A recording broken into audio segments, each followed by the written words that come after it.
Hello, friend, and welcome to Dungeonlight. Light a torch, get comfortable. Tonight we're going to talk about how to make your NPCs memorable.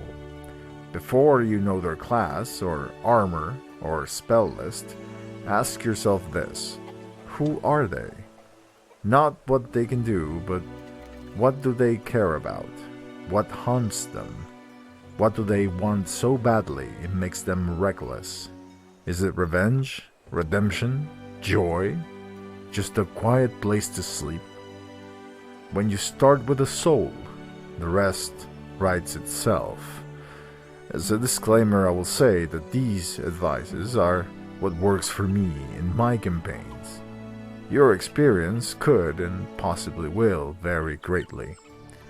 First, let's start with the easiest way to make a character memorable, especially a villain: fear. It was our first campaign when they met Don Lupu, a rather unhinged and immensely powerful necromancer. They had been caught traveling through a forest when they heard whistling through the trees. Eventually, they uncovered a giant undead construct that spoke in a ground-shattering roar.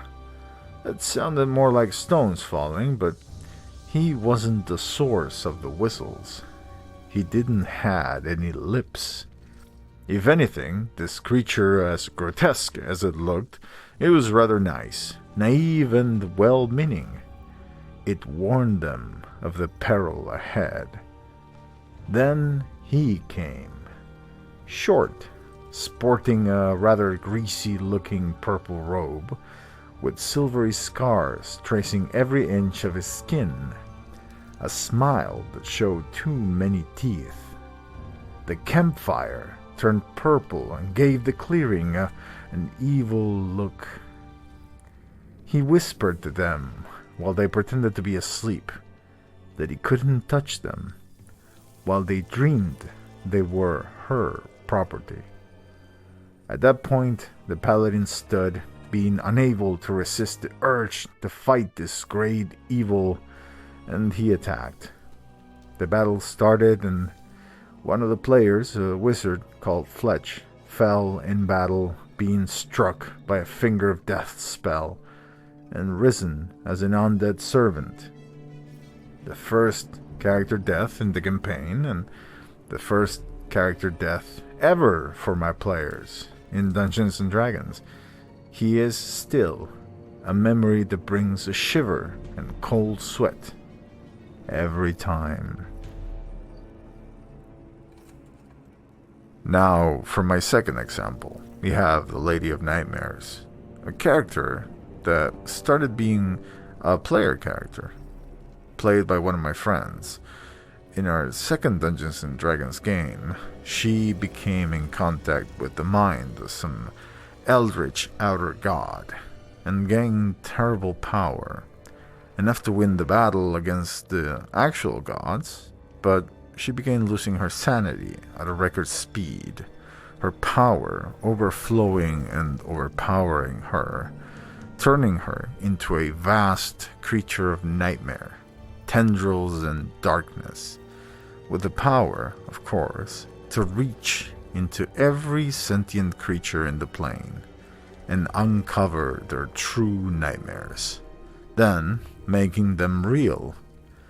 Flesh, blood, and bone. And she wouldn't even limit herself to one copy at the time. Oh no. Eventually, she was sealed in a tower made out of the bodies of several sorts. If you don't know what these are, I encourage you to look them up, especially if you like mechs.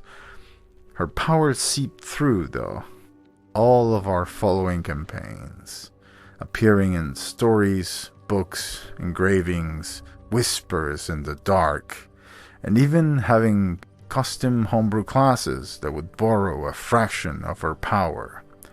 Her signs are clear. The black storm that engulfs the horizon always gets the players a little bit on edge. Now, let's take a look at the second characteristic that can make your NPCs unforgettable. Give them wounds and wants. Great characters carry something heavy. It doesn't need to be tragic, it just needs to be real. In my games, the world has existed for millennia across several different cycles, giving its people time to rise as great heroes and legendary adventurers. But then, why is it the world always in danger? Why can't these immensely powerful figures step in and save it? Aside from the obvious answer, if they could, there wouldn't be a game. I like to think that even the greatest heroes eventually long for peace. That one day, they hang up their sword, they store their spellbooks, and try to live a quiet life. Take, for example, two of my most memorable NPCs, Roxy and Darmatan. A halfling aura singer and a half-orc dreadnought. My players met them in a West Marches style campaign. At first glance, they seemed like nothing more than a couple of innkeepers with a warm, loving dynamic, but things got interesting when one of the players made a sly remark about Roxy's cooking. Without raising his voice, Darmatan, the towering half-orc, walked over and gently explained to the wizard that he was the one doing the cooking, and that if taste was the problem, well, they could take it outside, like civilized people. I am of the mind that in high fantasy worlds, especially those with epic level threats and magic and long histories, I like to imagine that many everyday people weren't always bakers, blacksmiths, or shopkeepers. Instead, a surprising number of them are just retired adventurers. Think about it. In a world where dragons fly overhead and ancient dungeons crack open beneath cities, it makes sense that the average person wouldn't survive long without serious skills. So, who better to run a potion shop than someone who used to raid necromancers' lairs?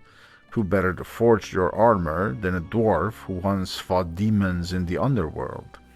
These former heroes and heroines have lived through incredible stories, and now they're done. They've settled down. But traces of their past remain. The blacksmith still has a +3 hammer hanging from the wall for decoration. Maybe the sweet old apothecary can still cast Disintegrate if someone robs her. Maybe the small halfling barkeep can just revive you with a kiss. And maybe the half-orc cook could chop you in half with a toothpick. It adds depth to your world. It explains why even small towns can seem resilient and mysterious. And it turns ordinary encounters into moments of discovery. Because in these kinds of worlds, everyone has a past. Now, onto the third thing you can do to make your characters unforgettable. Give them a quirk, a catchphrase, or something about them that is just a little off. You don't need a 10-page backstory. One strange detail can say everything. And of this, I have a list. Maybe you are a cleric that constantly finds dead rats on his robe, and everyone wonders why this man exists. He is confused all the time, but he is very helpful and very kind. He just happens to smell like that rat. Perhaps a barbarian who is as oblivious as he is strong, and will come to aid the party, but then would die in a horrific manner afterwards. And every time he shows up, he is a little more scarred, and a little dumber, and a little happier. Or maybe you're a tinker on the road, with your horse-drawn carriage that is not being drawn by horses, but by mules. And of this one, I have a story. So light up another torch. It's getting dark in here. Now, Every DM steals from the things he loves. It could be a book, it could be a show, it could be anything. I happen to love The Name of the Wind by Patrick Rothfuss, and as such I have stolen a many great deal of things to put in my campaigns. But I will say that the most memorable one is a traveling salesman that goes by the name of Scarpi, a tinker that walks the roads alongside Alpha and Omega, his two mules that seem to be very opinionated. And every time he shows up, as it does in the book, he shouts at the party, "How's the road to Tinue?" Even though Tinue is not a place in my custom game, but that's just what he shouts, as a greeting of sorts. And every time he shows up, he is happy and cheerful and willing to do business. Even if you don't have coins, he will bring some cheese and some wine, some cured meats, and some magical items that he will sell for very cheap. So, friend, I hope you enjoyed our little talk. And remember, stats will fade, numbers will blur, but characters, we remember how they made us feel. We remember the laughter, the silence, the tears, and the glorious cheers. So whether you're crafting a hero or a villain, a barkeep or a god, give them a soul, give them a voice, let them live. And you won't just be creating characters, you'll create legends. Thanks for watching Dungeonlight. Like, subscribe, and keep making incredible stories.